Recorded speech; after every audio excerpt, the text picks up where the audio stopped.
The U.S. Navy's planned replacement of its fleet of over 500 F/A-18E Super Hornets by 2030 comprises a mix of manned and unmanned aircraft functioning in tandem to complete missions. The Next Generation Air Dominance program, touted as the replacement for the Super Hornet and electronic attack EA-18G Growler over 150 aircraft, will see a 60 or 40 mix of unmanned to manned aircraft by the next decade. Right now, notionally, looking at driving towards an air wing that has a 40 to 60 unmanned-manned split and overtime shift that to a 60 to 40 unmanned-manned split, rear administration. Gregory Harris, director of the Navy's Air Warfare Division, stated at a Navy League event, USNI News reported. However, whether the replacement of the Super Hornet multi-role aircraft, FA-XX will be manned or unmanned has not yet been officially announced. In the next probably 2 to 3 years, we'll have a better idea whether a replacement for the F-18E and F will be manned or unmanned, Harris stated at the event according to Breaking Defense.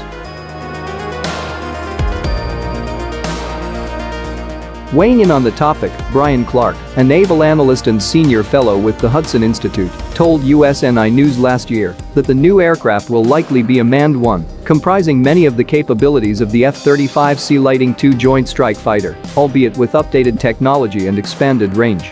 The idea would be that you would take those same capabilities forward and have them be built into an architecture that's designed around a 21st century model, Clark said. So you'd get more seamless fusion and integration of all these sensor inputs and better ways of interacting with the pilot and more incorporation of autonomous operations, he added. Even more so than with the F-35, you'd end up with an aircraft where the pilot is really operating a computer that is flying the airplane and operating its systems, more so than today. Clark said the new fighter will probably have a combat radius of 1,000 nautical miles, 1,151 miles, or 1,852 kilometers, compared to the 700 nautical miles, 805 miles or 1,296 kilometers the naval version of the F-35 can fly.